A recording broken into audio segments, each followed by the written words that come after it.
السلام عليكم ورحمة الله وبركاته. الحمد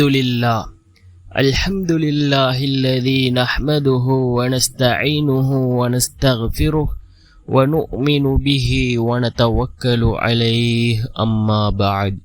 அன்பிற்குரிய அல்லாஹ்வின் நல்லடியார்களே, அன்பு சகோதரர்களே, நாம் தொடர்ச்சியாக பார்த்து வரக்கூடிய துஆக்களினுடைய திக்ருகளினுடைய தொகுப்பில் இன்று நாம் பார்க்க இருக்கின்ற விடயம் என்னவென்றால், ஃபஜ்ருடைய தொழுகைக்கு பின் இந்த துஆவை ஓதிக்கொள்வோம்.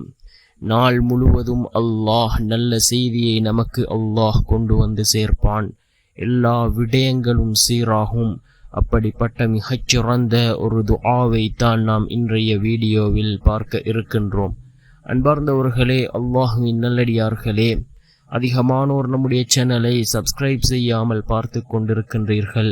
நீங்கள் சப்ஸ்கிரைப் செய்து லைக் இடுவதன் மூலமாக நமது சேனலில் உள்ள வீடியோக்கள் இன்னும் பல சகோதரர்களுக்கு கொண்டு போய் சேர்க்கப்படும். அவர்கள் அதனை பார்த்து பயனடைந்தால் அதற்குரிய கூலியை அல்லாஹ் உங்களுக்கும் வழங்குவான். அன்பார்ந்தவர்களே, அல்லாஹ்வின் நல்லடியார்களே, ஃபஜ்ருடைய நேரம் மிக முக்கியமான ஒரு நேரம். நாம் ஃபஜ்ருடைய தொழுகையை தொழுதுவிட்டு அன்றைய நாளை ஆரம்பிப்பதற்கு முன் இந்த துஆவை ஓதுவோம். இந்த துஆவை ஓதுவதன் மூலமாக அல்லாஹ் ஜல்ல சுப்ஹானஹு வ தஆலா எல்லா விடயத்திலும் அல்லாஹ் நல்ல செய்தியை கொண்டு வந்து சேர்ப்பான். எல்லா விடயங்களும் சீராகும். அந்த அளவுக்கு சிறந்த ஒரு துஆவாக இந்த துஆ இருந்து கொண்டிருக்கின்றது. ரசூலுல்லாஹி ஸல்லல்லாஹு அலைஹி வஸல்லம் அவர்கள் கூறியதாக அன்னை ஆயிஷா ரலியல்லாஹு அன்ஹா அவர்கள் அறிவிக்கின்றார்கள், அல்லாஹும்ம ஜஅல்னி மினல்லதீன இதா அஹ்ஸனு இஸ்தப்ஷரு வ இதா அஸாஉ இஸ்தக்ஃபரு. அல்லாஹும்ம ஜஅல்னி மினல்லதீன இதா அஹ்ஸனு இஸ்தப்ஷரு வ இதா அஸாஉ இஸ்தக்ஃபரு. இறைவா, நன்மை செய்தால் சுப செய்தி பெறுபவர்களாக, தீமை செய்தால் பாவ மன்னிப்பு தேடுபவர்களாக இருப்பார்களே, அப்படிப்பட்டவர்களோடு என்னை ஆக்குவாயாக என்று அல்லாஹ்விடத்திலே கையேந்தக்கூடிய மிகச்சிறந்த ஒரு துஆ.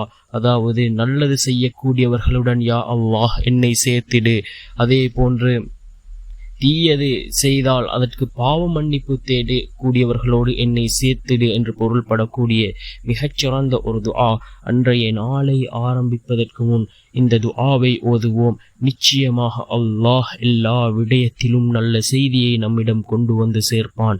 நாம் எதிர்பார்க்கக்கூடிய விடயங்களை அல்லாஹ் சீராக்குவான்.